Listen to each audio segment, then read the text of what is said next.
Do that. Great.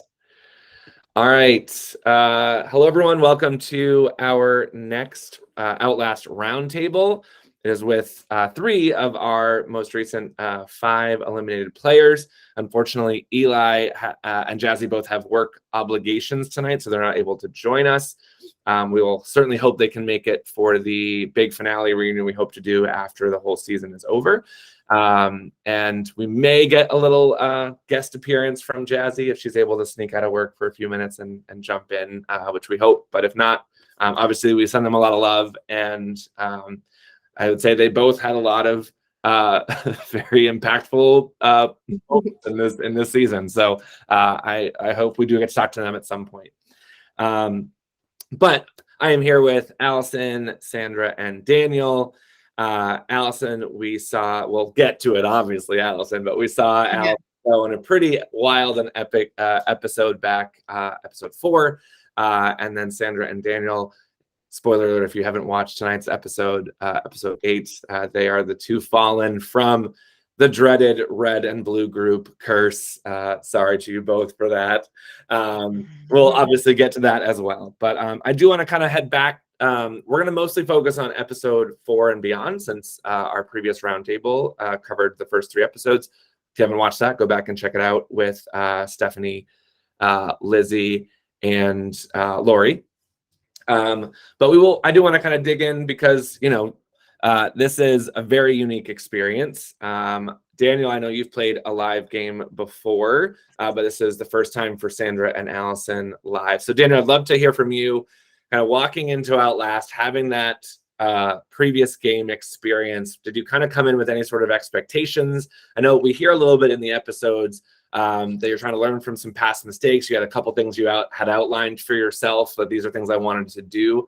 But kind of walking in that first, you're walking down that big stretch of lawn, kind of you're starting to see people in the distance. Like what was that feeling like for you, having that past experience that you were, I think in some ways it shackles you a little bit because you're thinking about all the things you've done wrong and what am I going to do differently? But what was the feeling like kind of walking into the game?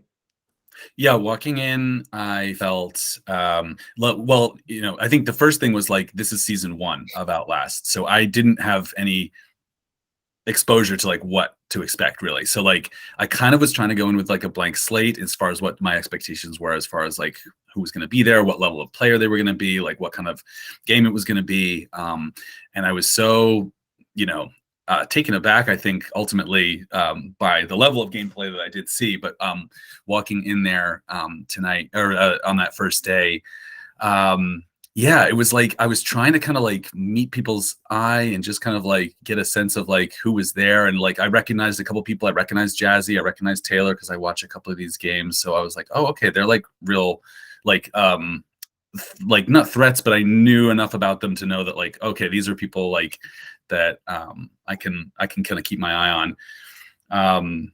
But yeah, definitely like it is like I think I overcorrected from some of my previous like mistakes where in the past like I didn't have enough time to kind of like make those bonds with people. So this time I was like hyper focused on like being like socially kind of like in the tribe, and I think I kind of overcorrected maybe in that respect. And I thought like I had so much downtime like at the tribe because I didn't go to tribal council like that often. So I was trying to like be Mr. like not like the leader of the tribe, but like sort of like Mr. Social in the tribe a little bit. And I don't know if that was like one of the, maybe I like just came on too strong. I don't know, but yeah. I'm rambling. Sorry. Oh, that's good. We love to hear those thoughts. So Allison, for you, first live game, you've obviously played a little bit. Allison played some of my online Survivor games way back in the day during the pandemic. So Allison, I think you played like what, 3 or 4 times you played. Allison, we got played 4 times, yeah. Yeah, always a fun competitor. I think went home with an idol in her pocket one season. Twice. So, but always a dynamic and fun character to have. So not having played one of these before, did you kind of go in with any kind of strategy of like, here's what I want to try to do kind of live and in person with people? I think I knew that my like outgoing and bubbly personality I would be fine going in and seeing whoever I end up. I wasn't worried about that. I thought that it would be easier to gauge people's true selves in person rather than just messaging for hours on end. And it was, I was very sad with how I went out. So kind of the whole thing was just too quick for me.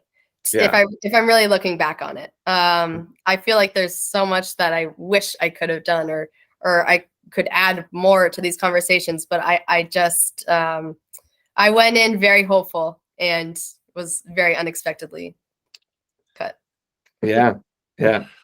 And Sandra, same for you. I'm going to twist the question a little bit. So the tribes get divided, right? You arrive, you're standing there on the cones, you're looking at all these people. Was there anybody specific that you gravitated to on the cones? And then once you got into Wonkus, I think we were very, very fortunate to have a few players that are a little bit older, people that are over 40, right? We had a few of them. And on your tribe, unfortunately, you were one of the, right? You were really only one of those people, right? Daniel had Lori there as kind of at least someone else that was a little bit older, but you, I think the next oldest person on the tribe was 32. I think John was the next oldest person. Jazzy's 37, right? So there's a gap there. So kind of coming in, you kind of noticed that dynamic. What was that feeling like, kind of meeting your tribe and seeing the people that you're going to play with?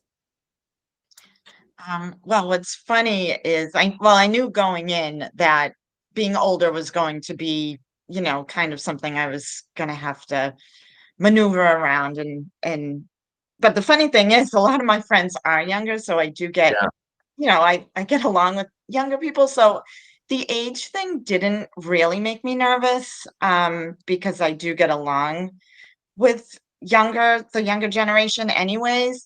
But I knew that they were going to see me, I think David said it, I'm not as strong and I'm not as smart. Haven't let him live that one down yet. But, I just had to go in. Here I go with the I had to go in with, just connecting and using my social aspect. I bartend on the weekends. So I knew if I just converse and let them see my personality, that I would be able to connect. And I did connect. And I think I kind of sat back a little bit because I didn't want to come on too strong. So in the beginning, believe it or not, I was very quiet, and you can only fake your personality for so long.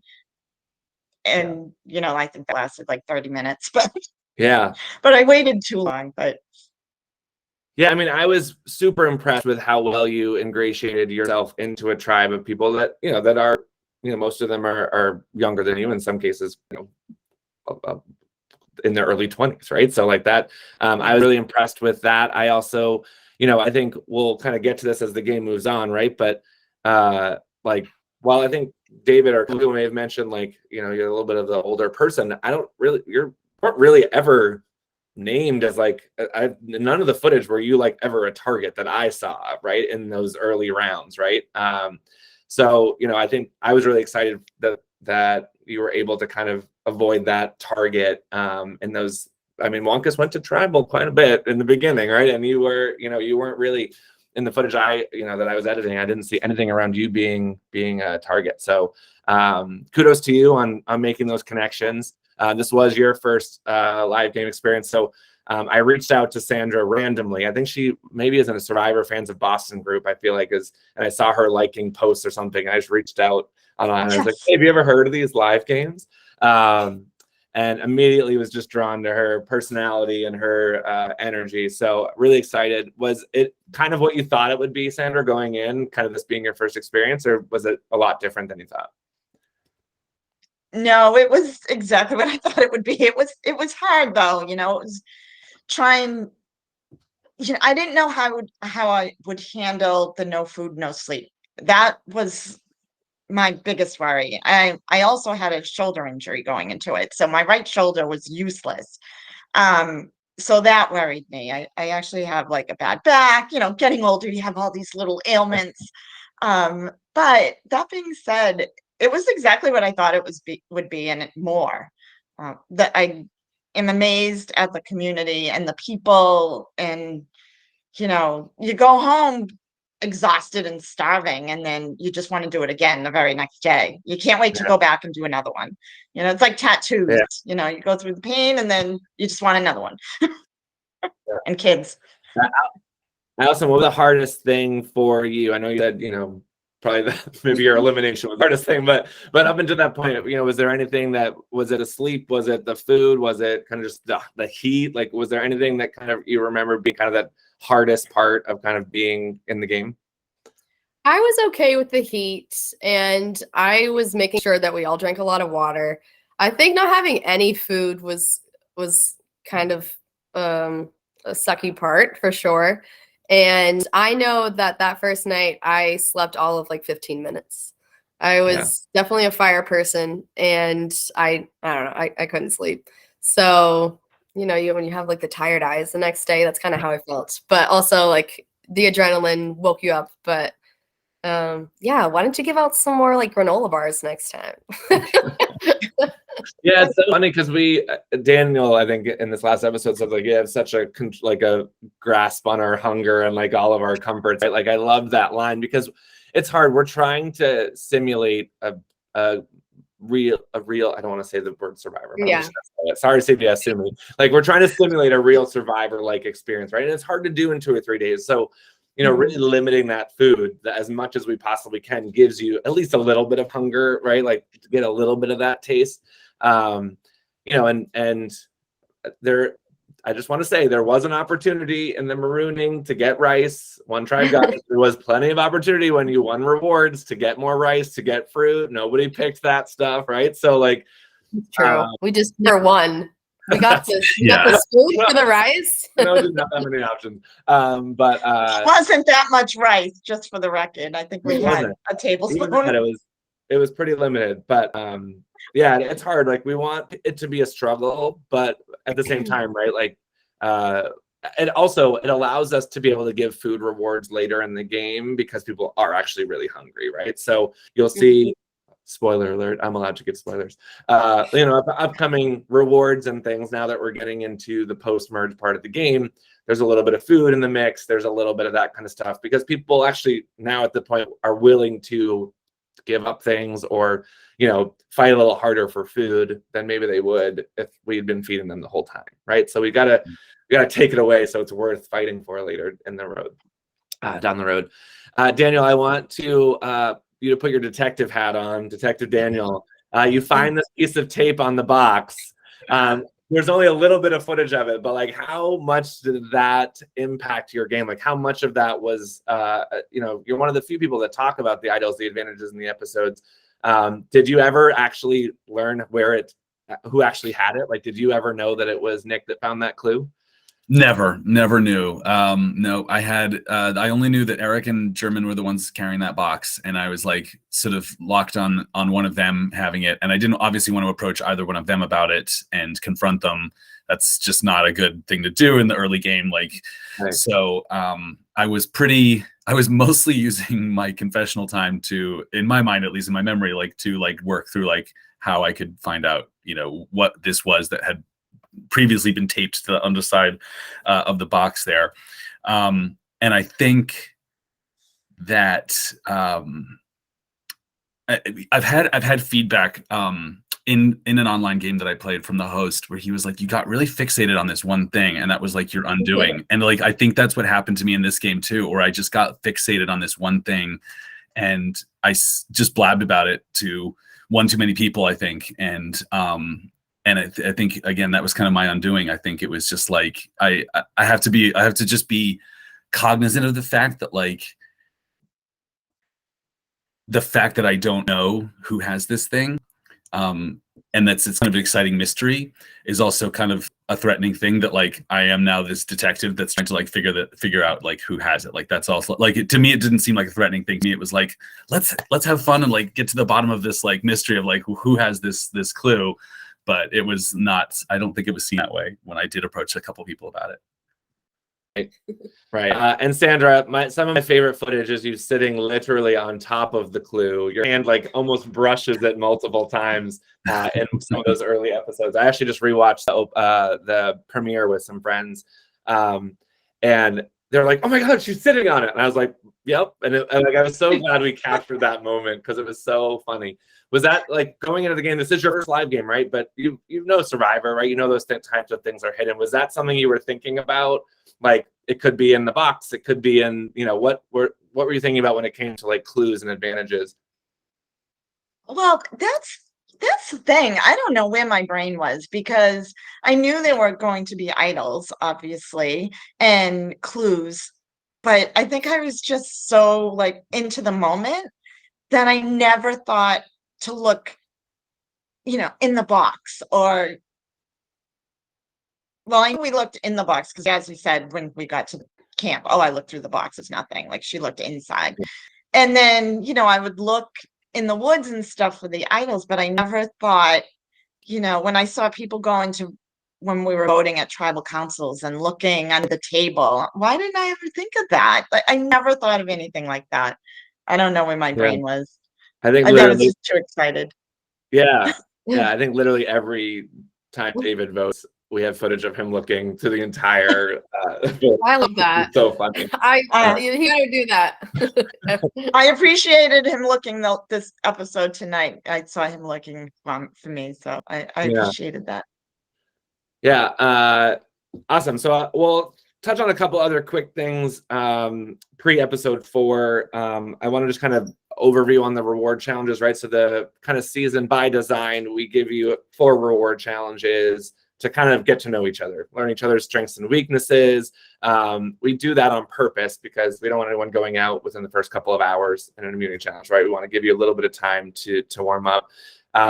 Anybody have a favorite, like of the 4 reward challenges, was there a favorite? So we had the tossing of the water balloon challenge. We have the idols on the perches.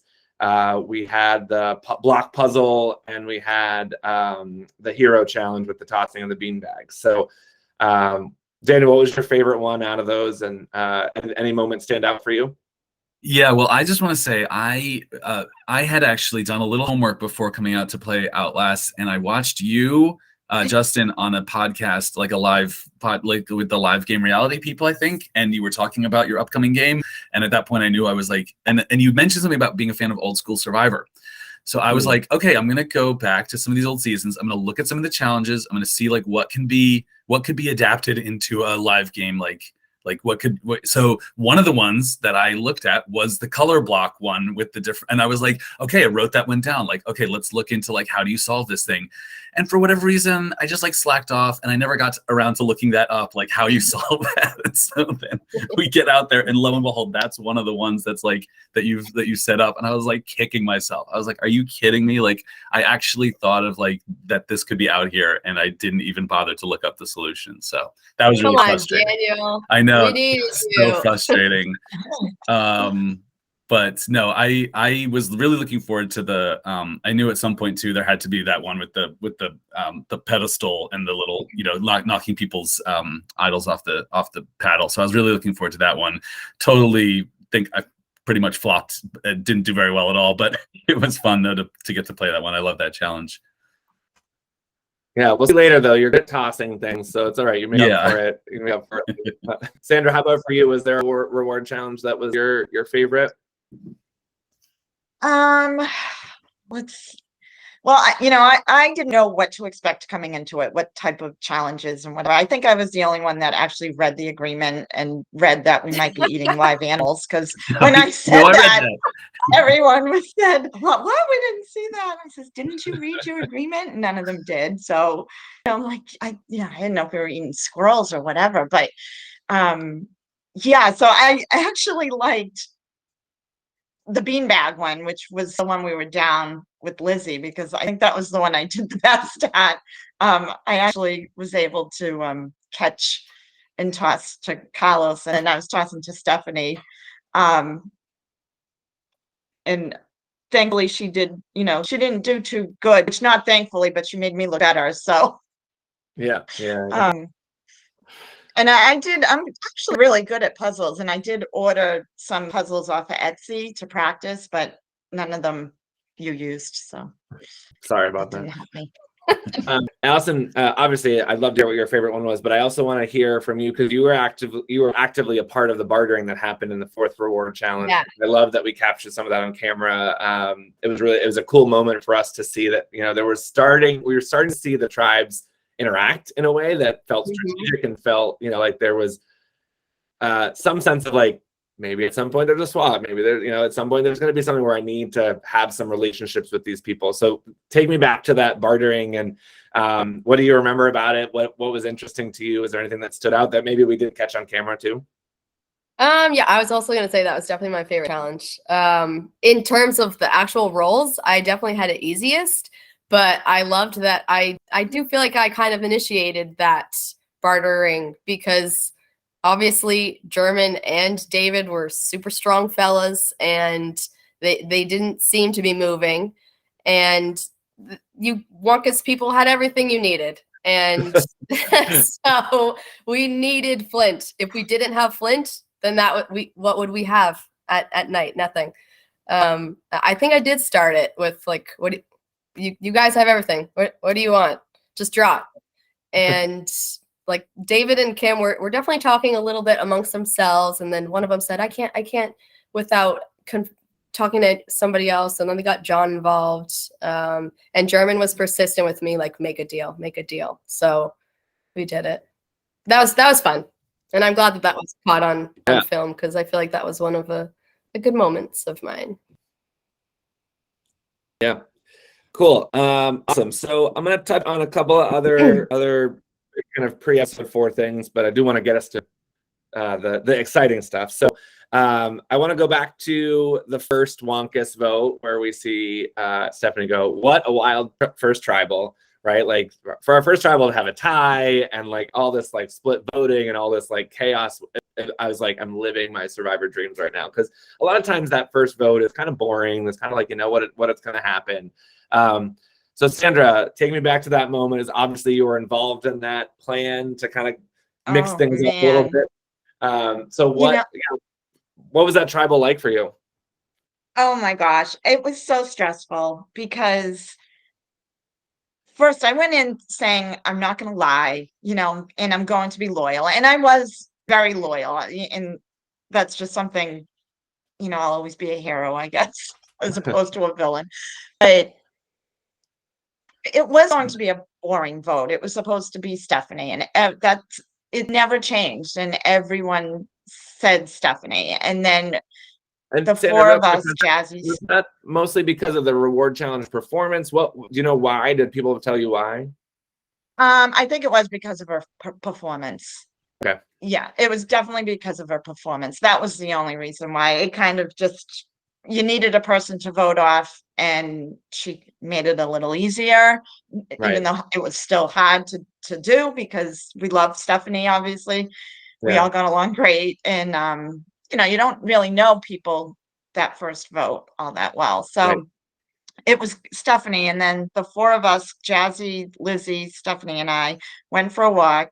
Jazzy will swear it was my idea, but I think it was her idea, to vote out Kim.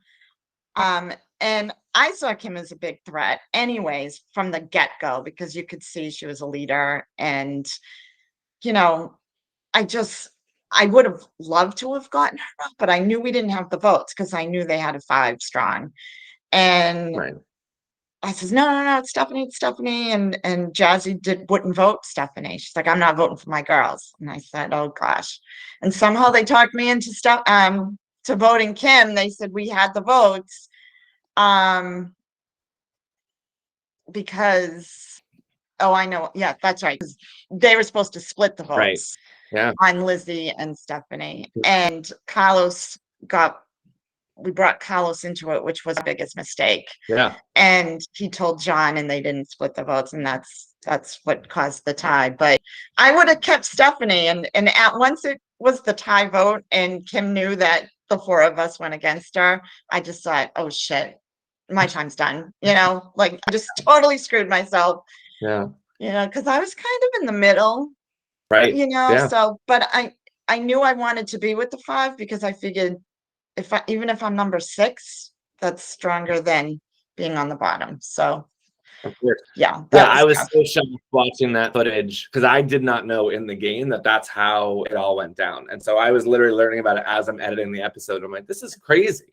Like all these small little things. And I think that's a good kind of lesson in Survivor is like just that little whisper to Carlos about, you know, here's what we're doing, right? Change the course of the game, right? If Jazzy doesn't do that, they probably split the vote and Kim goes there, right? Kim was if John doesn't change his vote there, Kim goes, right? And Kim goes.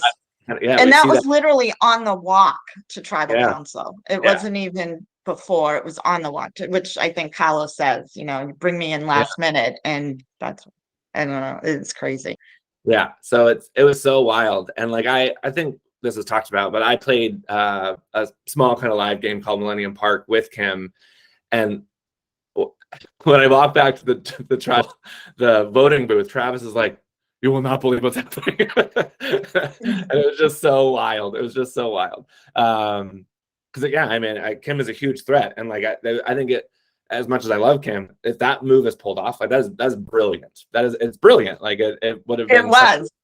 Yeah, it's such a wild, epic moment. All right, and then we go to the first Kano Tribal Council. Allison, I want to come to you because I feel like, and I've gotten feedback from people. They're like, so many people didn't want to vote Lori, but like none of them were talking to each other, or they just couldn't figure out. I'm like, sorry, Daniel, but like you were the other name out there, so it's probably good they weren't talking to each other. But Allison, like, why couldn't that come together? Like, it felt like so many of you were like, we don't want Lori to be the first to go, but like you weren't talking to each other, or there was enough nerves that like it would upset the wrong people that you didn't want to do it. Like, what was that like? I think that's what it was, because I really do feel, and sorry, Daniel, I don't know why your name was out there, but it was. So I was going with that because I just didn't want to do the stereotypical, let's vote the oldest person out. Like, I didn't want that. And I feel like I did talk individually or like little groups and voiced that. And some people were all, I would go for that too, but maybe not now. And I just didn't get much traction personally. I also didn't know that German didn't have a vote. So I'm sure that's why he was like, no, we need to do the safe thing. Yeah. And I almost told Lori too. And I'm glad I didn't, because watching that, I guess my name was out there. And if I had told, because at one point I was like, Lori, if it's you, do you want anyone else? And she was really stuck on Eli because he was sick. And he was sick. Don't take those quotes out. He was sick, people. He was sick. That was just the start of his sickness. But if I had told her like it's you, then she would have told somebody, and then they would have been like, okay, fine, see you later, Allison. So that's why I knew, just go along with it for the first vote. And unfortunately, that's the only vote that I really got to be part of, and then it was my downfall. So yeah. Daniel, do you have an idea that early on that your name was the other option, that vote, or that it was at least being kind of considered and tossed for that first vote? Not to the extent that it seems like my name was out there. Like, I knew that my name was out there, but I had also heard Allison's name. I had heard Eli's name. Like, I just thought my name was one of the options, because in that kind of situation, when you're standing in a group of 5 and Lori's there, you have to throw out somebody's name. And so I just assumed, it's just because Eli and Allison were both in that conversation. And so they had said my name because of that. Like, that was like what I thought. So I walked into that tribal council feeling totally safe. I had no idea that there was like so much like underfoot to like kind of get some sort of, movement against me. So I think, again, like one of the things that I have realized watching this back and replaying it in my mind and just like I think I fall into the trap of like assuming that everybody is playing the same game that I am. And I was like focused on this one name, on Lori. And I was deliberate in like, I was not the one to say Lori's name. I did not want to be the one to say it. I waited for somebody else to say it. And Nick, in my memory, at least, this may be wrong, but in my memory, Nick was the first one to say it to me, at least anyway. And at that point, then I was like, oh yeah, that sounds good. Yeah, let's go with that. But I already kind of knew in my head, I was like, I think I need to like try to go for Lori. Yeah. Gotcha. And I'll ask both Allison and Daniel, but so we kind of see early on, I think Daniel, you mentioned like Nicole and Eric are kind of bigger personalities, very charming kind of. And then we see, German, Nick, Nicole, Eric, Taylor kind of forming some sort of agreement or five. Allison, were you aware that five is existing? And do you kind of feel those power dynamics that Eric, Nicole, maybe Nick and German kind of were towards the top of the tribe? Did you feel those dynamics happening, or was that not something?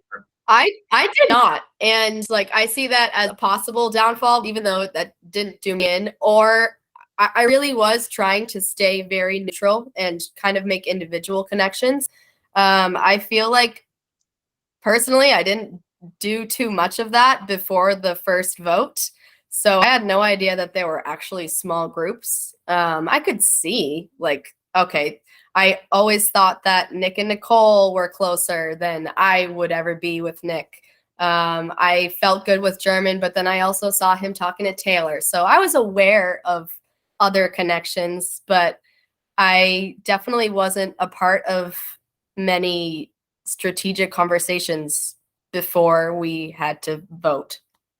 Same. Yeah. It was the same for me. Like, I was kind of mystified. I was like, the whole first day went by without anybody kind of approaching me like about alliances or strategy or anything like that. And I was kind of like, okay, I'm not going to be the guy that's going to like go and start this if nobody is talking to me about it. So I'm just going to like sit back and like be chill about it. But that was probably a mistake. I will say once we got into that position where we did have to go to tribal, and one of the first people that I broke off with that was in a small group that I was talking with was Nick, who up until that point had been relatively quiet from my perspective. He had been joining in with stuff, but he wasn't like someone that I really had my kind of like eye on. But all of a sudden, like talking game with him, I was like, oh wow, this guy is surprising me right now. And then the same with like German as well. Like German kind of like started to talk strategy, and like I was like, whoa, okay, like these guys have a lot more kind of like grasp on the game than I kind of, I think, realized up to that point, which was cool to see. Yeah, for Sandra, so that we get through that first tribal council with the split vote. Obviously, Jazzy has her moment on the mat, and like the dynamics are obviously a little tense. At that point, did you've been seeing some of the first, like you're connecting with John. I feel like you do a good job of kind of sneaking by without a lot of blame. Like you were a part of it, but it wasn't really your idea, and like you start, I think, making your inroads of like, I don't really want to be a part of that anymore. But was it as obvious to you that kind of the four boys and Kim were kind of as close as they were? Even obviously the voting lines happened that way, but was it obvious that they were a pretty tight core of five at that point? Oh, 100%. 100%. I could see it, and it's funny because I always thought it was Kim and Mike that was leading the tribe, and it was Kim and David, but they were definitely like the top two tier, and then the other three, Mike, Carlos, and John. And I knew it. And going in, I had it in my radar to be, align with the strong people, especially in the beginning. You want to align with the strong people. And I didn't know how soon to approach people because I didn't want to come on too strong. And I could see, obviously, like Daniel said, I'm sorry, and you wait too long and then you end up thinking, oh shit, that was a mistake. I should have talked sooner. And you could definitely see those five definitely formed an alliance. And that's when I knew I'll be better off with them as six. And as soon as that vote got screwed up, I was like, yeah, I'm out. Yeah. Cool. So we kind of have jumped around the different kind of immunity challenges, but we obviously have balls. We have our two grappling hook players here. A little grappling. Have you guys been practicing your grappling hooking since the game? I want to say something because at the last roundtable, Lizzie said I volunteered for grapple or whatever it's called, and no, I did not. That was a false statement. She was mistaken. I volunteered for the balance beam because I had been practicing balance beam. However, those wooden horses or whatever the hell they were that you had to climb over, my little short legs wouldn't have been tall enough. So I got Hey. the grapple. Allison I has think pretty sure than much. you. Yes, I went that thing was there. I did it. you did. When I saw that, I said, "Damn, I should have done that." We should. If I feel like if Dave and I had swapped and done each other's, I think we would have done a little bit better. Yeah. Yeah. Yeah, I will say after 3 losses and a barter that got Kanoa a win finally, I was personally as a host happy to see them win the first immunity, because it felt like, all right, good. It feels a little more balanced now. Like it feels like there's a little bit more opportunity. We'll obviously talk about other things moving forward. But Daniel, so we get to the next immunity challenge, the block stacking. What was Kanoa's issue? What was happening? We see Wonkus do it in one shot. I think you guys did it 3 or 4 times. We did. In the time it took them to do it once, right? So Yeah. we had a certain point. We had a strategy. I think, Allison, was it from Taylor? Was it Taylor's idea? I think it was, yeah. And I wish that we had turned around and watched them. Like, yeah, we could have tried that. Yeah, it was like there was we went male female male female just to like make it somewhat easier. But the idea was that we would alternate who had tension on the rope. So and one, for one block it would be like the male identifying people would have it be tense, and then for the next block it would be the others. And so that was I don't know why, but like Taylor, I'm not trying to throw Taylor under the bus here, but like she Why not? She just threw under the bus, Daniel, so it's fine. Yeah. She just voted you out, man. Yeah, she seemed very confident that like this was like something that she had like looked at and looked into and knew like this was the strategy. So we were like, great, okay, let's do it. And to be fair, like, it did almost work several times. Like we did get like really far each time we did it. It wasn't like we were like failing, right. So it did almost work. It was like that 6th or 7th block, and it was amazing to me. As I was editing, I was like, did they really do it like 3 times in the time it took Monk? It's like it's the biggest testament for slow and steady wins the race, right? It's like it was wild. Yeah. Cool. And then we get to the tug of war, which again, like, especially Eric talking about how Wonkus has all these big, strong, muscly guys, and then Kanoa comes in hysterical. It was so funny to me. I loved it personally, because I was like, great, like it does feel like tribes are balanced. As a host and you're putting tribes together, you don't know people well enough. You don't want to go based off photos or videos of like how you'd match people up. So I was nervous when Wonkus was doing so well, especially physically in challenges, that I had screwed up in the tribe makeup. So I was glad to see the tug of war kind of turn out the way it did. Obviously, I don't play favorites, but it was really fun to watch that. Any highlights from that? Obviously, I loved kind of Eli being sick, but then dominating in the tug of war. Yeah, the highlight, which we will all advocate for, was Eli doing it in his sandals. Like he got all of y'all in his sandals. Yeah, that was pretty epic. I also like one thing that stood out, when I talked about this with Lizzie on her roundtable was, she was sick, but the only point Wonkus got was the one that Lizzie and David were on the rope, right? So I was, to the ground. Love you, Sandra, but I was a little worried for you in that moment. Like, Lizzie's proving she's got some strength. Like, is Sandra going to become the other person? Or I was surprised. Obviously, they did try to go for Jazzy as well there, but I was so shocked that Lizzie kind of ended up being if Jazzy has an idol plan, it was going to be Lizzie as the backup. And I was like, why Lizzie just proved she can do that? Like, why wouldn't Sandra be the backup? Glad for you that it wasn't you, but it was wild to me that she became that. And it's hard to recover once you've kind of publicly said you're sick, right? We see that in a little bit. For sure. But she did awesome at that tug of war. I love that for her, especially we see her talk about coming into the game. She wasn't super confident being outdoors and some of the more physical stuff. And so I was really happy that she had that moment and all of that.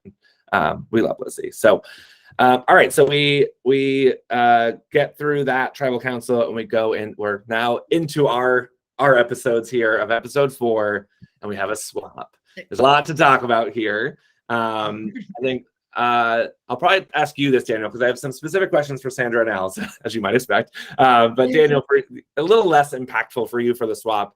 But did you feel like people or players were anticipating a swap around that time? A, did you talk about a swap, and B, did you think it'd be that soon or around that number? That's a great question. I don't remember if we talked about a swap or not. It doesn't ring a bell. I'm sure we were all thinking it because we were all fans of the show. So like at some point you kind of think there's going to be a swap. But again, like, you know, Justin, you being like a fan of Old School Survivor, there weren't always swaps in Old School Survivor. So like it could have been, you know, it could have just been a straight up through the merge, like one tried thing. But I think, yeah, I mean, you have to expect the unexpected, I think, you know. So, Right. But I don't remember any specific discussion. Different show. Yeah. That's right. So Allison, I'll come to you next. You've swapped over to Wonkus. You are in the minority. You're with Nick and Eli. How does that feel? Like you know you're in an obvious minority. You know you're in an obvious kind of you're on the back foot a little bit. Did you instantly when you saw the makeup think like, God, I'm dead? Or at that I really point, didn't. No, I really didn't, because I was happy that I was with Eli and Nick. Because up until that point, like very little strategy, like Eli was my number one, and I felt good with Nick too. And I knew that Jazzy had some heat on her, so I was like, okay, like I feel okay going into. Yeah.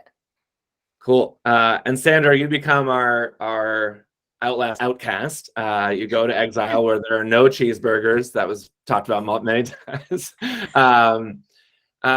So what was your time on exile like? We don't have a ton of footage kind of until I come and talk to you.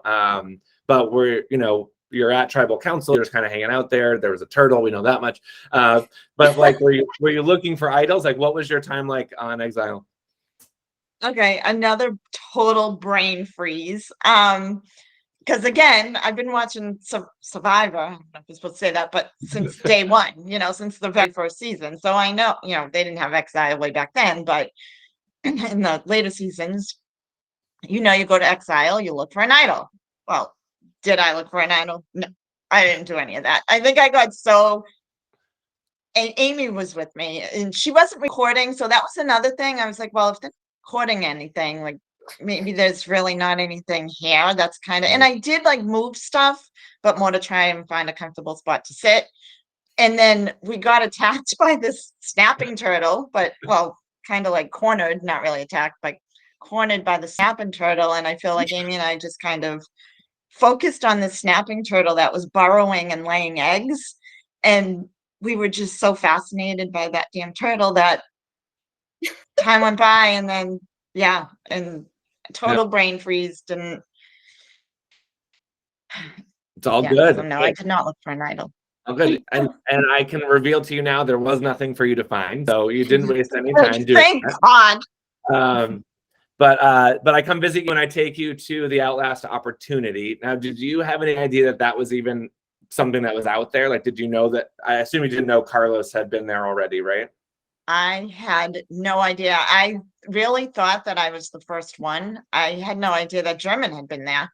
Right.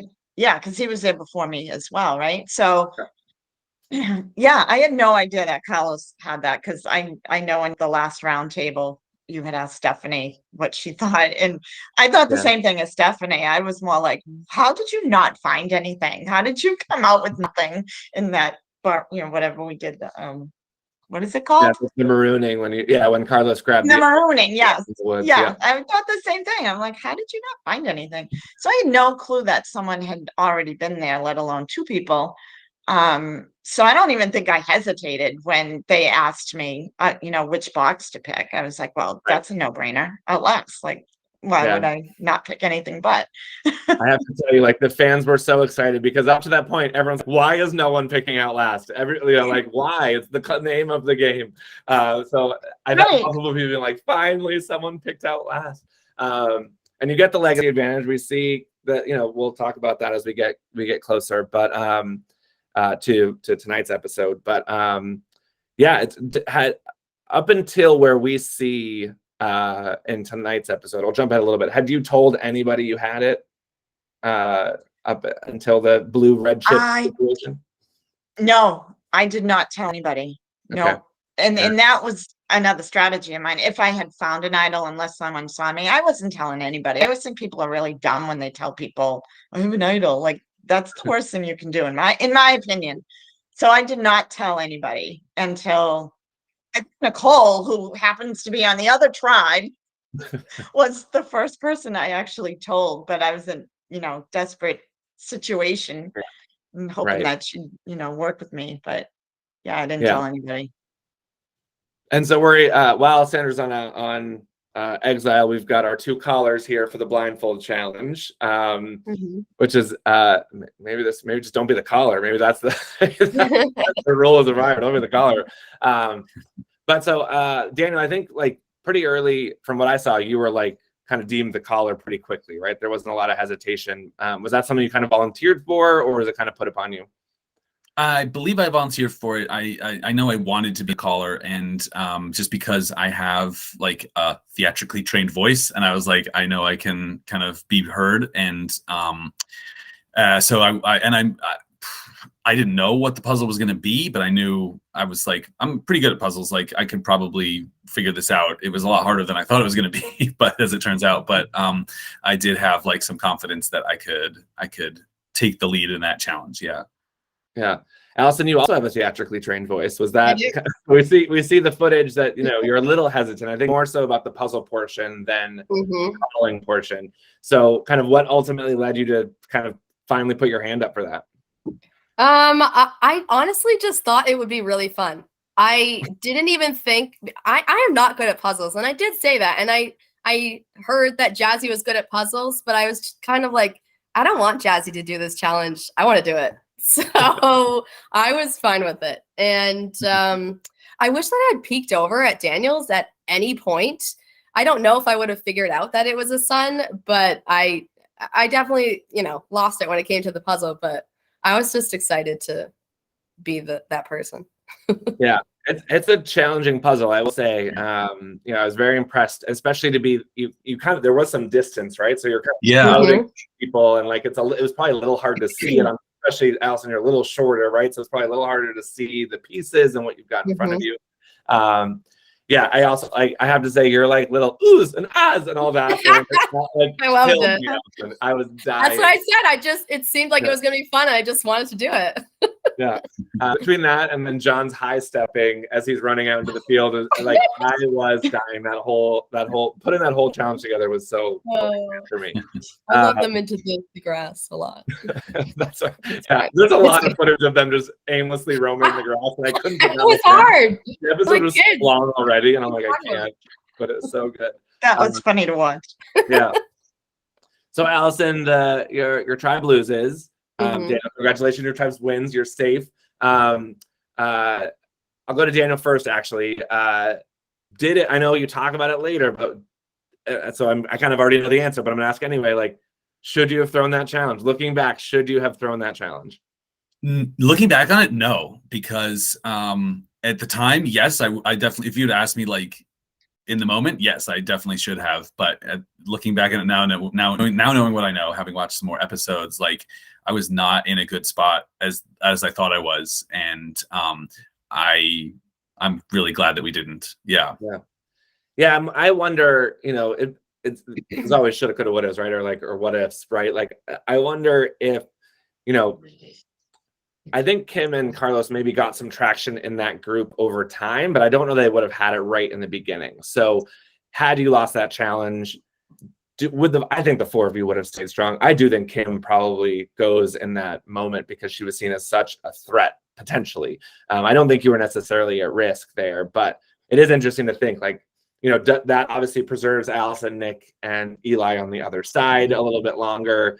Is that good for your game or not? Maybe, you never know. But yeah, it's interesting the what if. So I was curious so in that moment, you probably, if you had thought of it, you might have done it. But looking back, maybe you wouldn't have wanted to. I think I'm still glad that we were safe. Yeah.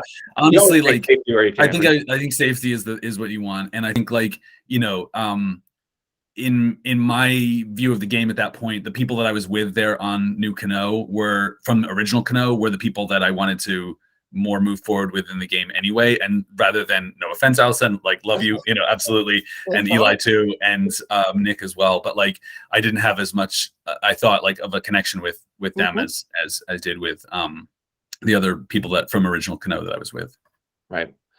And so Allison, you lose, go back to camp, Mm-hmm. new group, new dynamic. I personally, I enjoyed editing that episode because you had so many individual conversations. Like you literally say, I've had individual conversations with every person, and I feel good with everyone. Do you think in any way that could have also been your downfall of damn, Allison's very social. She's putting in a lot of work, and that makes her a threat. And maybe that's why, we obviously know what happens, right? So if they are worried about, I was very curious, if they are worried about the idol and Eli and the situation, why you over Nick, right? So I was trying to think, why is it because Allison was so engaged in the game and maybe Nick was a little bit more laid back, or I didn't have as much footage of him wheeling and dealing, right? So I'm curious if maybe that was what, looking back, do you think that could have hurt your game more than helped?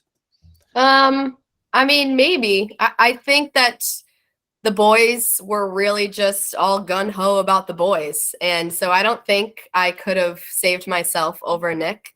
I do feel like I put in some nice individual conversations with everybody. And I did say the same thing to everybody. It was the truth. But I guess if they had conferred in some way, they could have seen that as, wow, yeah, she's told me that too. But I don't know. Yeah. Yeah. And was there ever a world in which you, I think I know the answer to this too, right? That you had no clue that they were thinking there was an idol in the mix, and no. you was Eli all the way, right? No clue. We got back after that challenge, sat on their little logs for 2 minutes, and I think Eli just kind of came out on his own and said, guys, I'm not feeling well. He didn't even tell myself and Nick first. He just said it to the whole group. And so in that moment, obviously I was sad because that was my person. Yeah. But I very naively thought oh my gosh, I'm going to be safe. This is an easy vote for people. But I still want to talk to them so that I get some advantage over Nick for the next tribal. But I really didn't think that they thought within 5 minutes we would come up with this whole scheme that he was sick. And I really wish that I did. Even when we were walking to tribal, John and Mike were behind me. And I turned around for just a second and I saw them talking. And I almost said, what are you guys talking about? It's not me, right? And if I had said that, I would have seen a look in Mike's face, I think. And then I would have been totally down to say something and make it a live tribal. But there were a lot of things that I just very honestly overlooked. Yeah. I mean, it was a big shock to all of us. And as I talked to people that are watching the episodes, I mean, I wanted to edit it to be a little bit of a surprise, and I think I pulled it off for the most part, right? So everyone says it's a big shock. Obviously as a game architect, I loved it because it was a big surprise. Obviously, I felt terrible for you because I know that you had so much more game in you and things that you wanted to do. So that was hard. But I was, I guess my last question about this bit is do you regret when I asked, do we need to vote? Do you regret being yeah, let's vote. Everybody, let's vote. I wish. I mean, and this is still how naive I was. I think I even said to you, yeah. And when we did vote, I told him to vote for Nick to give me one up on him for the next round. And yeah, I think that was a great move, though, right? I think that I think is a testament to that you were playing, you were strategizing. That is brilliant to think I want him to have more votes than me, so he's more of a target down the road. That makes total sense. I think that was brilliant, and I thought that was really funny. So so unfortunately we see Allison go, and quite a big blindside. Allison, I'll ask you later, I'm gonna ask all three of you questions around kind of what's your biggest regret, what's the one thing you do differently, those types of questions. So think about that as I chat with these other two a little bit more about the rest of the episodes. Sandra, so you replace Allison, right? You come back. One thing that didn't make the edit, because it was hard for me to edit it together because I never quite really understood it, was you were telling your tribe that you had the choice of which tribe to go to. And I'm like listening to these conversations, and Jazzy's like, that doesn't make sense. Why would they do it? And like, it was not lining up. And at Tribal, you mentioned it briefly, which I do think makes the edit, but the conversations I saw at camp, I was like, I can't tie this together. Like, it makes no sense to me. So what was your strategy coming back from exile? And can you explain to us what you were trying to say to them? Okay, so I knew this was going to come up. And it's funny because I did bring it up at Tribal in case you said something at Tribal about an advance. Yeah, I don't know what you would say because you're the host, but I didn't want it to somehow come out that I may have got an advantage. So that's why I brought it up at Tribal Council. So when I got back to, the camp, of course, they all asked if I had an advantage or if I found anything, if anything was there. And I didn't want anybody to know. So I had to come up with something, some story. And it made no sense. I think like you said, I was like, oh, I got to choose which tribe. And Jazzy being as smart, because she was the one that thought of the Eli thing. That was her brain working. And she was the only one that caught on, was like, well, that doesn't make sense. And as soon as she started to question me, I changed the subject. I was like, oh, and I just started talking about something else. And then it kind of got dropped. And I was like, okay, like we, dodge that, because my story made no sense. And anybody that was actually listening would be, oh, why? That made no sense. So, but I couldn't come up with a good lie. And nobody believed me about the damn turtle. So yeah, I was trying to figure it out. I was like, what is she trying to tell them? So all right, that makes some sense. So you come back to, it's pretty obvious, right? It's 5-2 with you being there, right? You've got Nick, you've got Eli. Was there any part of you that was like, hey, I want to try to find some new options here, or it's like, hey, I want to try to link back up with John and Mike and kind of throw more heat on Jazzy? Like, what was kind of your strategy going into that new makeup? Okay, so a lot of the turmoil with Jazzy wasn't shown. There was a lot more going on with Jazzy that was shown, and I love Jazzy. We're great friends now. I'm friends with everybody now, but there was a lot of tension with Jazzy and I think she may vocalize that a couple times. But I was never worried going back to that tribe. I had a really good bond with Mike and John, even though, it was never really vocalized. I just felt really safe with them. So I was never worried I was getting voted out. And I loved that tribe swap because I felt fully safe. And I knew Jazzy had a way bigger target on her back than I did, because at that point, I think Gatorade Gate was already like coming up, which that wasn't filmed. What is that? Oh my gosh. Yeah, I think that happened in the morning. So we didn't have anybody on video there, but Jazzy thought that John took the last Gatorade and she had a meltdown. And so that put a huge target on her back because she was losing it. She lost her cool and saying that he's selfish and there's other people in the tribe and how can he take the last Gatorade, and it turned out the last Gatorade was still in the box. So I just let her dig her hole. I wasn't worried at all. I knew she'd go before me. Yeah. So even if something is up, right, she's probably more the target than you would be. If Nick and Eli find a way to kind of wiggle in. Yeah, that makes sense. So Daniel, you do talk about, thinking about throwing that first challenge and that you wish you had, and then we go into more immunity challenges and you're still winning. You're still like, was there ever a discussion by your group about throwing? Yeah, I did like mention it. I think to Eric, and possibly German was there as well. And they kind of shut it down like pretty quickly. So I was just like, okay, I'm happy to compete. Like I get into that competitive zone and, it's like, it just takes over. And so I was enjoying the feeling of winning and being safe, to be honest. Like, it's very seductive, that feeling. You want more of it. Sandra, Daniel, go for it. I did think my tribe was ruthless though, when they voted out Allison and not Eli. So bad. Yeah, they were. I've gotten so many messages from people like, no. Oh my gosh, I felt terrible. Yeah, it's brutal. Sandra, Daniel, I'm not going to talk too much about the fire making challenge because y'all can't make fire, so we're just not going to talk about it. In my defense, I live in an urban environment. I can't just go outside and like start to like practice fire in like a city park. Okay, that's my question. And I have a defense too to that, Justin. Did either of you practice making fire with flint before you came to the I did. Yeah. I did, but only for about like 8 minutes I practiced, and it was too windy, and I was like, screw it. Like I'm. I got it. I practiced outside with my dad. I think I got it on a rock in like 20 minutes. Okay. Mm-hmm. Sandra, how about you?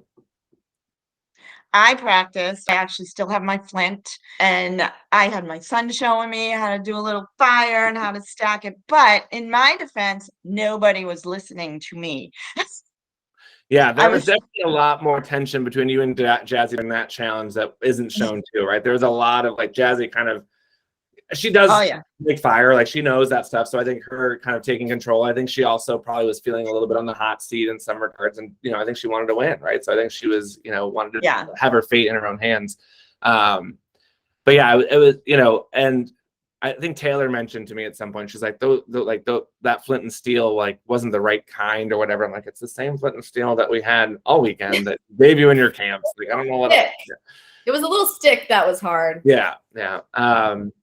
So I don't think there's a lot to talk about here. Actually, can I jump in with one other thing about that challenge? I just was like, wanted this. I wanted like a record of this, but like you gave us 3 matches. We used one, and I was like, "Oh, these will come in very handy tonight." And I tried to like pocket them and hold on to them, and then you were like, "No, Daniel, you got to give them back." Yeah. I grabbed them from both sides. Yeah. I mean, I'm glad we had the matches as a backup. We also toyed around with the idea of neither tribe could do it. I think within 30 minutes, then both would go to tribal council.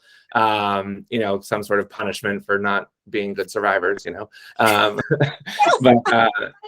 the wind helped. It was very windy. It was pretty windy. Yeah, it was pretty windy, and I think the kindling kit that we gave you didn't have probably enough. Like, I think in the kindling kit we gave the camps, it has like some lint and some like stuff that would have been easier to catch than the kindling kit we gave for the fire challenge. So good to know for future fire making challenges. We'd probably need a little bit more help.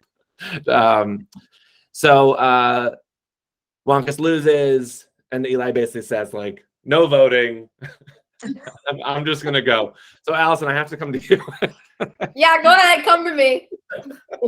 Like, did you? I mean, obviously, I don't know how long you stuck around after you voted out, but I assume you knew that Eli went at the next round and basically said we're not going to vote. So how frustrating? I mean, I think we obviously all know the answer. Like, it must be very frustrating to see what happened the next tribal and be like, why didn't that happen the last tribal? Exactly. No, it was. I stuck around until like the end of the night. But I went to my car to change, and then I walked back and I see Eli coming out. I was like, nope. And I wasn't mad at Eli. That's the whole thing. Like, and obviously, he could have saved me, but I have no resentment towards Eli at all, which is weird, which is the nice person in me. But when he walked out, like I did a childish like, oh! And it was just like, so why am I here then? But, yeah, that's gotta be hard. Sandra, was there any talk from the team of trying to force a vote to try to do any of that, or was it just kind of like Eli wants to go, let's just let him go? Yeah, I think they finally were convinced that Eli was really sick. Yeah. And then we have our track stars and tossers challenge. Sandra, very proud of you for being one of the runners. Right? I was very proud of myself. Yeah. I mean, it was not bad. No, yeah. That's a hard challenge. Running in that heat is brutal. So shout out to all the runners that did that. So I think pretty even when we get to the kind of the end of the bag grabbing, right? I think Wonkus was a little slower to start, but then made up time. It's really Taylor that stands out as kind of getting those blocks off in plenty of time for Daniel to, kind of find his distance. And like, I think you and Taylor both crushed it, but Daniel, obviously it's got to be fun to kind of be in that hero spot and to kind of win it for your tribe. Anything that stood out about that for you? Like, how does that feel? There's just nothing like the feeling of winning a challenge. Like, it's just, struggled in sports in my youth. Like and so now, like, in the last couple of years, like playing some of these games and like finding like that competitive spirit and finding that spirit of like teamwork and togetherness. Like, when you win a challenge as a tribe, like, just that moment is of elation, and realizing that you're safe is just like, it's intoxicating and it's a great feeling. And so to have not effed it up for everybody and to like have, been in that hero spot was a really great feeling in that moment. Like, yeah, definitely something I'll hold on to for a while. Yeah, absolutely. I mean, I think Jazzy got like 4 tosses in before you won it. And I looking back, I was watching the challenge. I was like, maybe we should have made the distance a little further. It feels maybe a little too easy. But so Sandra, I mean, obviously, I don't think anybody was going to target Mike for his performance in that challenge. That probably didn't matter all that much. So this is like the pivotal moment in the game where everybody thinks, I mean, you and Jazzy especially think it's going to be Nick. Did you hear any murmurings that there was a new plan in place? Did you know that Jazzy was a possibility? Because I loved it. 100%. Oh my gosh. It makes it seem like you didn't know. So I would love to know what you actually knew or didn't know. I knew. And that's the thing. So no one wanted, again, I love Jazzy. All right. So let's preface it with that. But nobody wanted her out more than me. I'm telling you, like, I wanted her out. And the whole time we were like, Jazzy, we're out and Jazzy. Loved her chaos. Yeah. It was just so much chaos. Yeah. I'm just so naive. Like, I'm really naive. So it was all done. We were voting Jazzy. And then right before Tribal, John does this big speech, which I think that's aired. How we have to stay Wonka strong.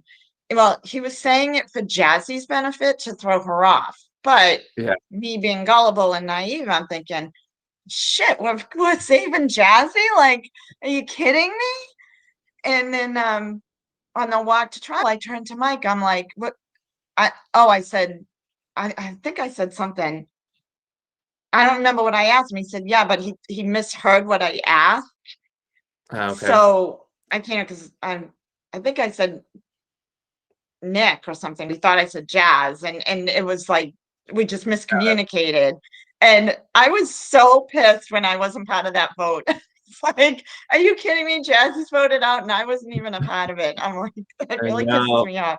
So it was a mistake that I voted Nick, because I believe John's little speech.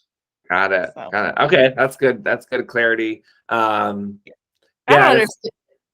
I was gonna say, I don't understand your relationship with Jazzy, Sandra. I don't believe either of you. I don't believe that either of you are actual friends.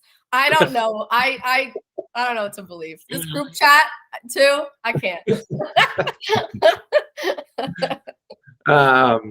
Yeah, I mean, it seems like, Sandra, from my perspective as kind of on the host on the outside, right, is it's not so much that you wanted to necessarily keep Nick or work with Nick. It was more like you wanted to remove the chaotic element of Jazzy before the merge, or before kind of there was an opportunity for her to link up with any Kano folks, right? Was that kind of the main driver?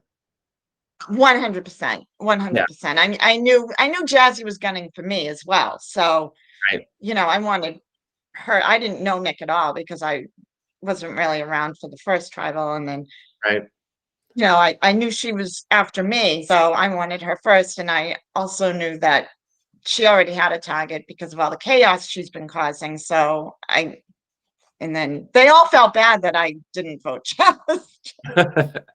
Mike felt terrible. All right. Anything else to chat about before we get to tonight's episode? I have one other thing from because we didn't go to Tribal, obviously, the new Kano, but like there was a moment there that will always stick out in my mind, because Kim and Carlos and they were sitting there just chatting with us and trying to get to know everybody and trying to ingratiate or incorporate themselves into our dynamic. And I will never forget German was like, Daniel, like, we need to talk. And so like we went off to talk. Maybe there was somebody else there too. I can't remember, but he basically like figuratively slapped me across the face. It was like, Daniel, you need to like stop like socializing and like talk about strategy with these two, because if those people on Old Cano on the other tribe start to get picked, they're starting to get picked off basically. So we're going to be down in numbers when we get to the merge. So you need to start like making those inroads with them strategically, so that when we get to the merge, they're not just going to go straight back to old Wonkus. And I was like, yes, sir. Like, and it was just like, he just like took control of that moment. And he was like, I don't know if it was just directed to me. There might've been somebody else there that he was like saying that to as well. But I remember it being like a very admonishing, like, tone. And he was very much like make this a priority right now. And I was like, all right, yes. All right, we'll do that. Gotcha.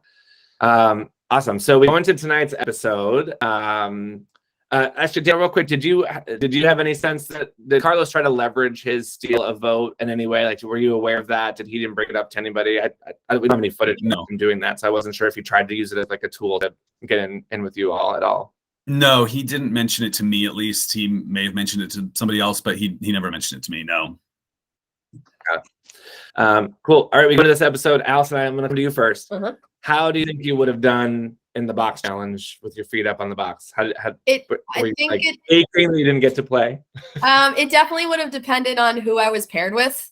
Like if I was paired with David, I don't know. I'm like a foot and a half shorter than him. I don't know. So like I thought Nicole and Carlos did well because like they were comparable heights as well. I would like to.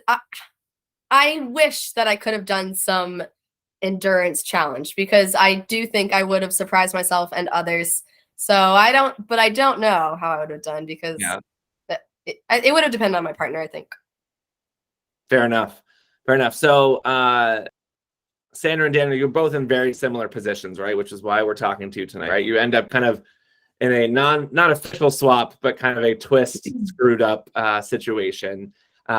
So one thing I'll also kind of reveal, this is kind of behind the scenes, is in the game archetype that we write out, and to be very clear, before the game starts, everything is set in stone, so we don't change anything. But we had two options for this moment, which was if the tribes are even, you would compete as your tribes against each other, being paired up on the blocks. If they were uneven, though, we had to have a way to make two groups, and so we kind of did a second swap in that scenario if the groups were uneven. So Daniel, how do you throw in a challenge and made it, and got one of them out, and where you were even, it could have changed the whole game.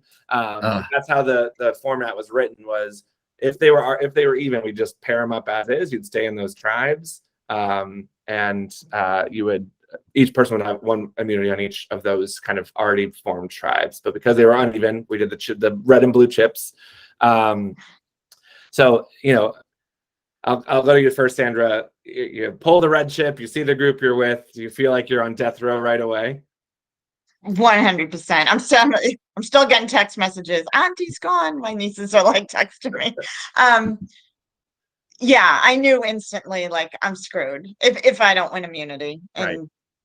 And so is that what you were hoping for? Is like, David's a bigger target than me, obviously. So if he doesn't win, I'm okay. But if he does win, I'm screwed. Is that kind of the thought? Okay. 100. Yeah, that's exactly what I thought. Yep. And Daniel, on your side, I would say, from my point of view, I would say you and Taylor, and we see kind of the original Wonkus folks struggle with this. Like, you both have your merits of why you'd be a threat and why you'd be good to keep. So like, did you see the makeup? Like, were you thinking you were target number one, or did you feel like Taylor might be? I initially, this is the end of day 2.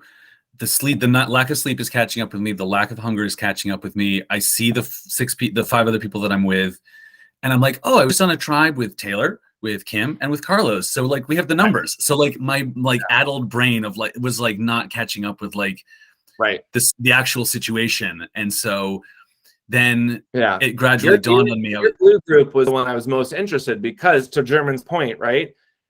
Those inroads that you were building with Kim and Carlos, were those going to come into play, right? Would the 4 of you stick together and pick off one of the 2 guys, or would they go back to old tribal lines, right? Like, that's kind of the question. Yeah.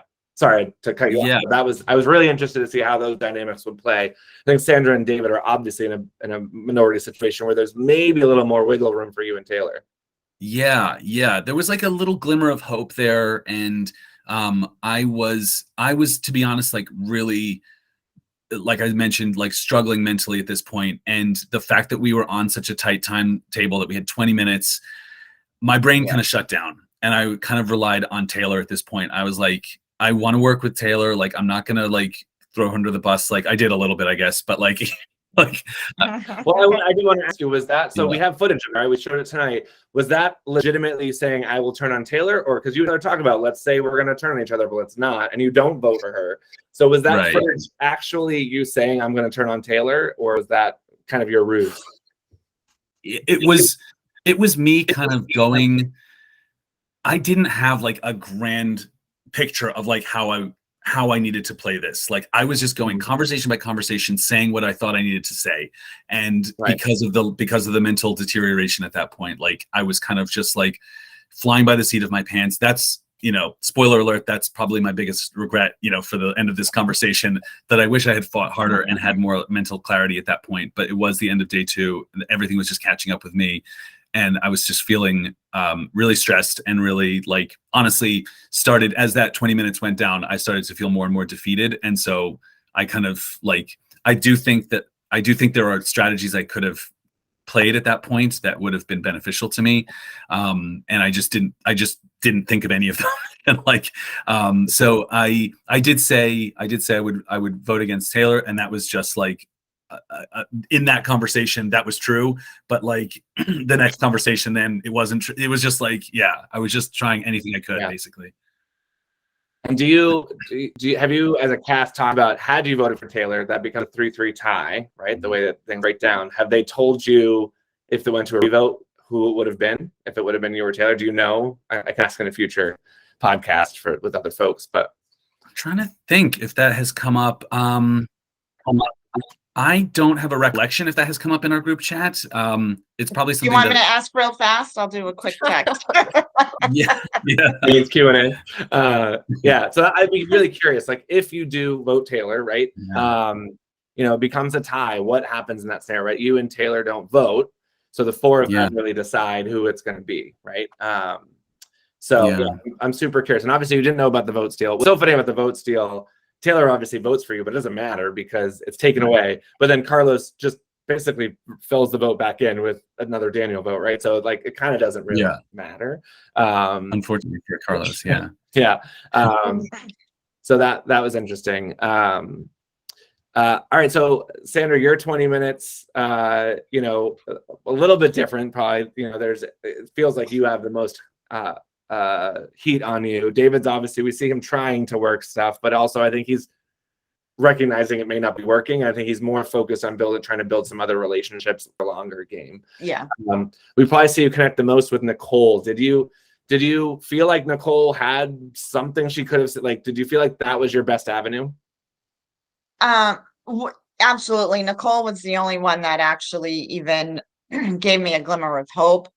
I was a little, even though I put down Nick's name during that vote, it was by mistake. And he knew that. And I was hoping that Nick would actually work with us, being that we saved him. Right. Yeah. But I mean, he made it clear he wasn't going to work. German obviously made it clear he wasn't going to work with us. So that was tense. Miss That was right tense. here. I loved it. Yeah, it was pretty funny. You know, and up until that point, right? Like, you know, we've seen a little bit of German, but that was the first time I had seen a lot of like just German's personality and like his strategy, like how he was playing the game, like unfold. So I was really excited to kind of show that more of that, because you know, Kano doesn't go to tribal a lot, so you know we don't see a lot of German, you know, playing. And even the one time they did go to tribal, prior to that, he didn't have a vote, right? So you know, so it was cool to see a little bit more of his strategy come out. Yes, Allison, do you have something to say? Yeah, as an outsider from that challenge, like, so I was sitting in the tent watching you guys talk, and it was cool to watch this episode to see the actual conversations, because I mean, you guys looked crazy, just scrambling here. But it was hard to keep track of who was with who at that point. I think I did predict both of you though, because it just seemed like the conversations were bigger groups, and then you would try to get in, but it was cool to watch and then see what actually happened. Yeah. And I felt really like secluded on my own. Like I did, and exactly what Allison just said, like they'd have those groups and then they'd come run to me, but Nicole was really, oh, let me see if I can get Nick. If I can talk anybody into it, it'll be Nick. And and he wouldn't budge. So I knew Nicole told me on the way, she's like, I tried my best. So I knew sitting down, but I was hoping that she'd change her mind. Yeah, I was so surprised in Eric's voting confessional that he said, like, I feel like I'm dead, right? Like, I to me, I don't know where he had gotten that vibe, but it seemed to me like he was, and we know like Eric likes to play it up for the cameras too, so maybe he was, just trying to make it a little bit more fun. But I also didn't know what my idol was. Like they knew I had the advantage on my lap, so maybe that's why. Yeah, that's what I was going to ask, and I just noticed as I was in the final edits of this episode, it was the first time I really realized, even though I've been looking at tribal council footage forever, that German and Nicole start whispering once he sees your paper, and I'm like, oh, like was something about to change? I don't know. Like we don't obviously see it doesn't play out that way. But yeah, I was curious. I assume you didn't show anyone the paper that says you can only use it at 10 and 6, right? You were just trying to freak them out with the relations bit, right? Yeah, my hand was covering the words, like where it says, final 10. So my thumb was kind of like over that. Yeah. But I just wanted them to know that I had something to, and I knew it wasn't going to work, but I just wanted them to sweat a little. So right. We'll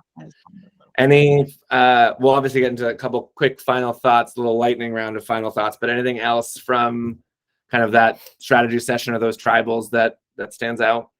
Yeah, I do think just like the other thing that I was kind of feeling in that moment in those 20 minutes was like I had no reference point with Mike or with John at that point.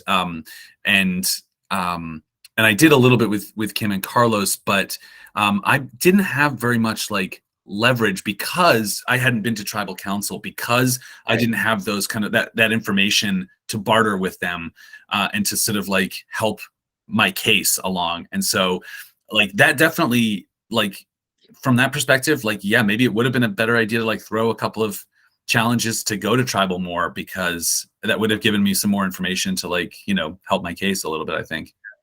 Allison wishes you did that too. Yeah. Sorry, Allison.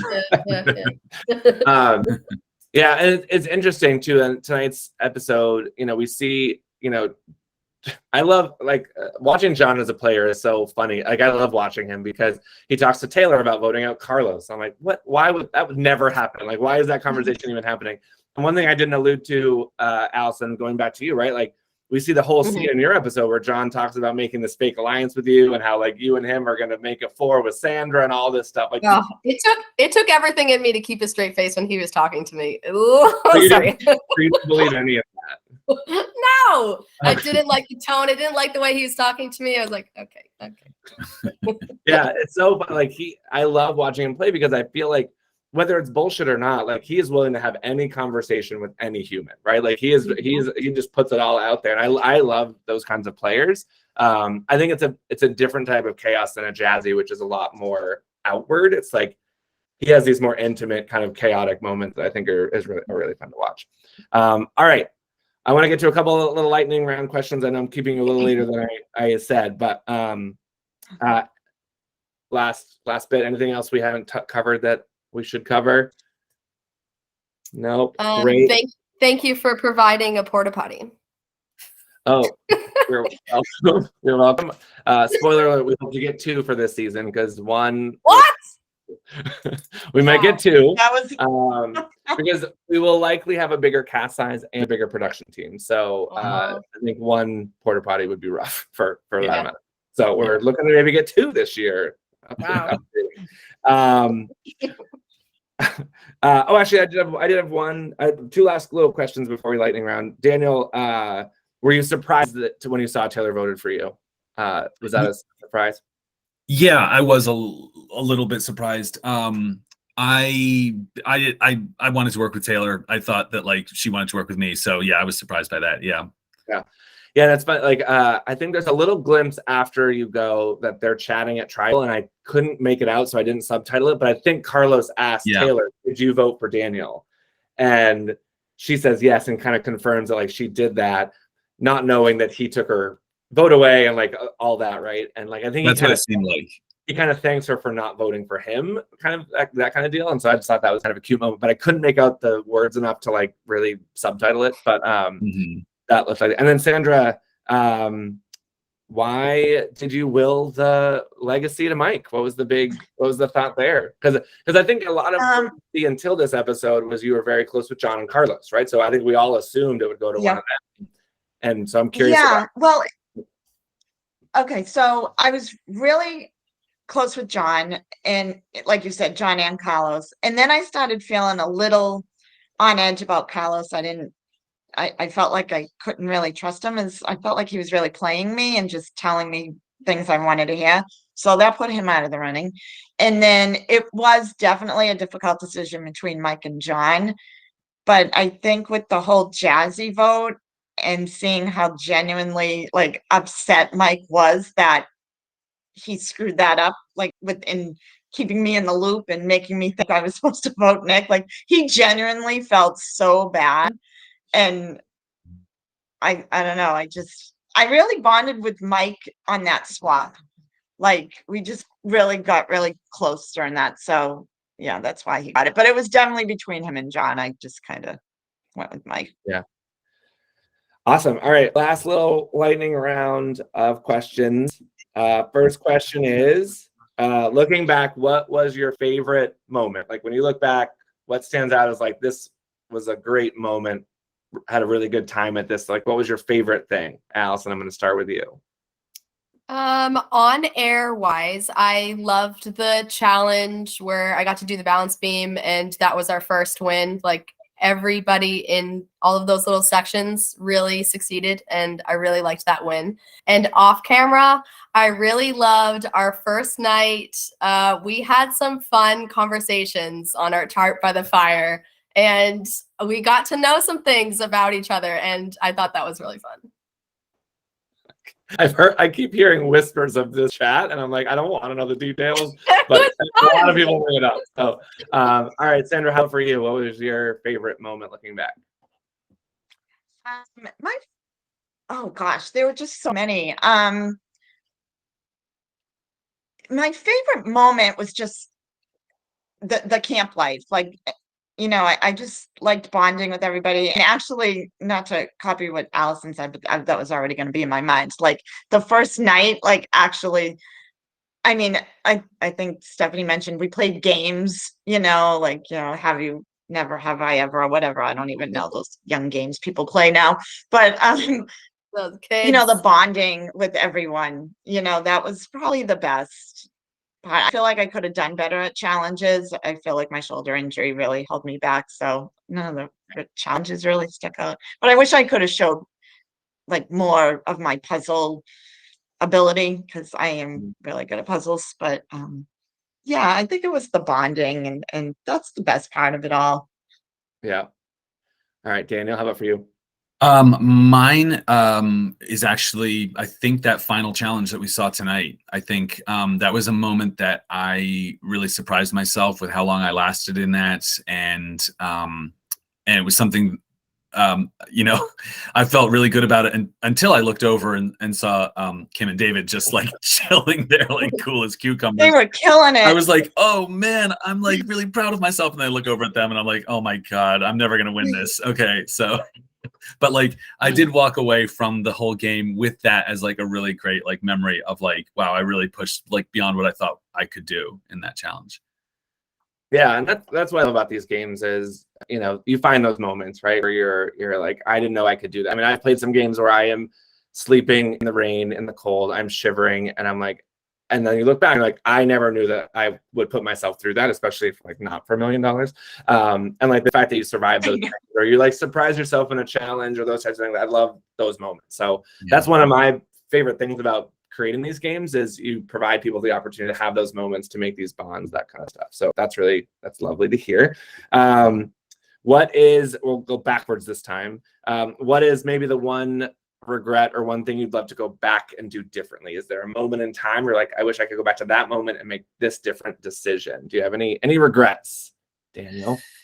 Yeah, I think my largest sort of like looming regrets just linger around that last round, and the fact that I just could not like get my brain together to like come up with like some kind of grand, not a strategy necessarily, but just like some goal that I like, could like grasp onto. I think, I've kind of in my head, like since then played out like different scenarios, like, what if I just kind of like had like played dead? In other words, been like, stop fighting and just say like, oh, it's been a great run, but I guess, it's gonna, and then like make them think that I maybe am like playing dead, that I have an idol or something like that. Do you know what I mean? Like those kind of like things have come through my head, but it turns out they did think that I had an idol, which is weird. I didn't think that they thought that, but anyway, that's probably my biggest Dan Cano idol that never got found. It'll be the death of. Is it still out there? No, I did okay. Once you all merged over to the Wonkus camp, I went and grabbed it. Just also be sure no one would try to go and find it still after that. So I did grab it. Yeah, I will say, they were roughly in a similar place in both camps. There's probably a little bit more roughage in the way on the Cano side to get to it than on the Cano side. And a couple of Nick and Nicole have both talked to me about the fact that like they focus a lot on the camp towards the main path versus the other side of camp, which is where it was. So if you're walking in the camp, it was on the other side of the fire pit towards the woods that way. But it was like there's a lot more trees and roughage in the way. Like you'd actually have to like be. Yeah, that was a tricky part to get to, like back there. That was tricky. Yeah, which is why we put it there. But now I'm kind of regretting it a little bit. Sandra, how about for you? What's the one moment maybe you'd go back and change? Okay, I have three. Just telling you not to do the red and blue chips. Yeah. Oh my gosh, I'm never playing bingo. And like those chips are gonna haunt me. There's a couple things I would definitely change, like my strategy going in, waiting to talk about alliances. Like I just was so afraid to approach people. I didn't want people to think I was coming on too strong, and I've realized that you have to go in and make those alliances fast, because little do you know it's going on. When you think it's not going on, it's going on, which is never good if you're not part of it. I have, look for idols. It didn't even dawn on me. Like I looked for the end, but I looked for clues. Like, that was really dumb. And then being my first survivor, I know like the confessionals could be so juicy. It's just like, all my friends are like, you're too nice in your confessionals. I'm like, no, I didn't know I could be like ruthless. Yeah. Yeah, it's a double-edged sword, right? I think people,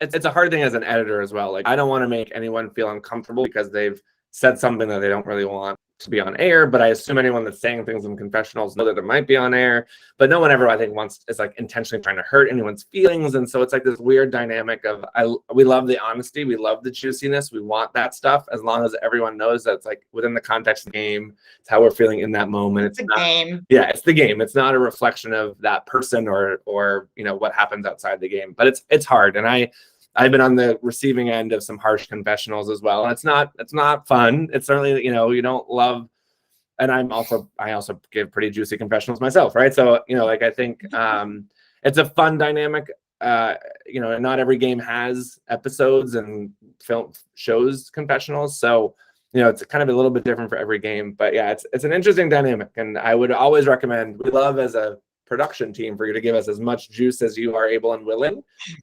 That it may be aired, and you'll have to. I would love to see the private messages between you and Jazzy as you reconcile over the confessionals. Daniel, yeah. I just was like, it has. This is the first game that I played that has like been on like viewable like episodes, and it did occur to me that like the camera is the only person out there that you can be completely yourself and completely honest with. And so like you have to take advantage of that when you're out there, and you like, even if some of that ugly stuff ends up on air that you don't necessarily want, like you have to get that out. You have to say that stuff. And like the camera is a perfect place to say that. Yeah. Allison, how about for you? What would you go back and do differently?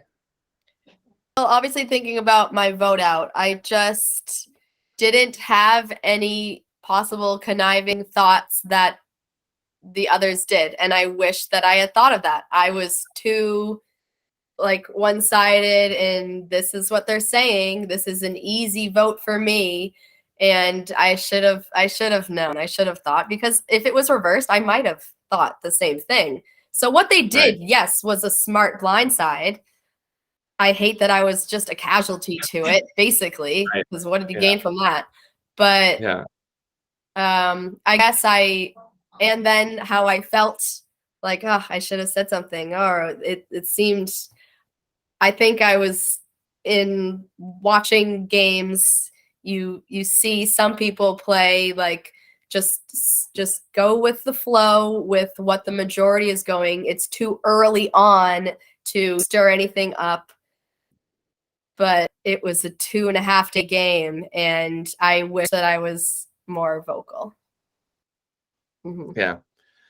Yeah. And I think I tried to include that in your the episode where you go, right? I think it's actually finally filmed on day one, but I kept it because you talk about how you want to be a villain. You just don't know if you're going to actually execute it. When I can never be a villain. I could never. But I had to save that for your boot episode because it's such a good moment, because it's exactly what you said, right? You want to be a little more ruthless. You want like to be a little bit more villainous, but can you execute is always the question, right? Like, can you? Not yet.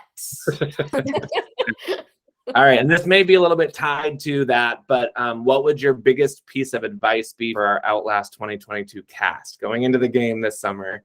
What is your biggest piece of advice? We'll start with Sandra. Oh, with me? With me? Yeah. Oh, my biggest advice is, first of all, hopefully your applications are already in, right? Yes, go in and have fun, and don't hold back. I don't know, it's not once in a lifetime because there's a lot of them out there, and it's not CBS, but enjoy yourself and have fun, and play the game, and then that's one of my biggest pieces of advice is like, if you're gonna do one of these things, like play the game, like I think it is, as we've always kind of talked about, right? Like there is a tendency to want to play a little safe or hold a little bit back, but like this is one of your few times to do it. It's one of your few times to actually play to play a game like this, right? So like take advantage of that and like get in the ugliness of it and kind of the hard parts, and like do something. That's a bit like, as I've been interviewing people and talking to people that we're casting, it's like, are you ready to play the game? Right? This is not just like, let's go have some fun, like a field day and yard games with friends, right? Like this is a game. So like, are you ready to play? How about you, Daniel? Learn how to make fire. I think we spent that first night, Allison, I mean, we had no way of telling time, but it felt like 2.5 to 3 hours making fire because everything was damp and we didn't have any of that tinder. So learn how to like get really good at making fire. Also, I mean, I think, like I said earlier too, like rely on the camera, like rely on that as like your not a sounding board because you're not getting anything back from it, but just like use that as the outlet that you need to have, where like it is exhausting, like playing these social strategy games with people. And so you need to like vent that at some point. And so like use that time to your advantage. And Allison? I would say reiterate to be vocal. If you have something itching, just let it out. Because chances are you're not the only one thinking that. And if you are vocal, then maybe you'll start a ripple effect. And think about what other people might be thinking about. Yeah. That's a big theme in Survivor, right? It's not so much what's the best move for you. It's thinking about what is the best move for the other people and understanding what their best move is so that you can try to counteract it, right? That's a big thing that when I play games, I'm constantly thinking about what is their best move and how would I play against that, right? Like, and that's a great piece of advice. That's huge. And my biggest piece of advice, and I think that ties to that, right, is play like it is your second time, right? And that's a big kind of theme on the Reels, on that show. it's a big theme. It's like going in like you've already played one, right? And so, you know, I think Daniel maybe has a little bit of a leg up coming into this game because he has some of that experience. It can hold you back. It can kind of cause some internal chaos and turmoil because you're thinking about all your mistakes, but you at least you've got that like newbie edge shaved off of you, right? Of like you kind of get an idea of what it will somewhat be like. And so, you know, if any of you are playing games in the future, I hope, you know, Outlast helps propel you further and gets you excited and kind of prepares you for those opportunities. My last question, is there anything that didn't make the edit or we didn't talk about tonight that that's part of your story that you wish we showed, or that you want to tell the fans before we wrap up? Anything that didn't? I feel like hopefully we've given an accurate portrayal of your story and your arc and what you did out there, but if not, now's the last time to talk about it. Yeah, I do want to just applaud you. Like, I do feel like in my time on the show, like you showed lots of different facets of me as a player, and so that was like really great to see that it wasn't just like a one-dimensional sort of portrait. So there was a lot in there that I was like, oh, I forgot I said that, and that, you know, that was great, and like all this kind of stuff. But the one thing that I was hoping for, just as like it's like such a throwback to like Kagayan era Survivor, for let's say Survivor, but like I wanted a hashtag at the bottom of Detective Daniel. That's what I wanted. I wanted hashtag Detective Daniel. Yeah. I haven't gone to, I'm actually terrified of all the text work on the video editing. I will not lie. Like I messaged Sandra earlier. I was like, oh my God, I just realized I think I've gotten your age wrong the entire season. And she's like, no, I had my birthday. I say one thing in the video, but then my birthday happened before the game. And I was like, oh, thank God. Like, you know, like I'm so terrified. I gotta stop and think. Wait a minute. But the graphic work is terrifying. Like all the colors and everything, I screw up the colored text basically every episode, and so I have to like I spend so much time there that I'm like the minimal amount of like I want to do like fun little like things in the lower corner. I'm like I just don't want to complicate it. But good to know, Daniel, Detective Daniel. Good. Yeah. How about Sandra, Allison? Anything that you wish made the edit or that part of your story we missed? Not that I really think of. In piggybacking off of when I was the puzzle person and my oohs and ahs, I thought maybe you would name the episode something like "Put that piece there, please," because I added in "please" a lot too. That's all I got. Sandra, anything for you? Anything we missed? No, because I think we straightened out the whole Nick when I voted Nick. So that got straightened out, which made me happy. And the fact that I did not volunteer for that grapple challenge. Okay. All right. Good. Well, thank you all so much. And we want to give a big shout out and send love to Jazzy and Eli. I wish you could be here. Obviously, they were instrumental. I mean, I think both of them, as I said, Jazzy's such a big character, played so hard, so strategic. You know, certainly a fan favorite. I get a lot of messages about how much people love Jazzy. And if you haven't watched Surviving Maine 2, you should go watch it. She plays in that, and it's well worth the watch. And Eli, I know. Certainly it's got to be tough to drive so far from Michigan to Boston to then just not feel well and, you know, decide to pull yourself out. I hope he gets an opportunity to play games in the future, and I'm sure he will do better. We all loved him very much. So I want to thank you all so much for being a part of this and for talking us through your stories and the game. This will be up on YouTube for anybody that would like to watch on demand. So tell your fans, tell your family. And I wish you all the best in your future games, whatever you do next. And certainly look forward. I hope to see some of you in Boston here or not Boston, definitely, but at the season 2 as volunteers if you're able to. But if not, I'm sure we'll stay connected anyway. But thank you all so much for being a part of this, being a part of our game, and have a good night. Thank you. Thank you. Thank you. Bye-bye. So much fun. All right.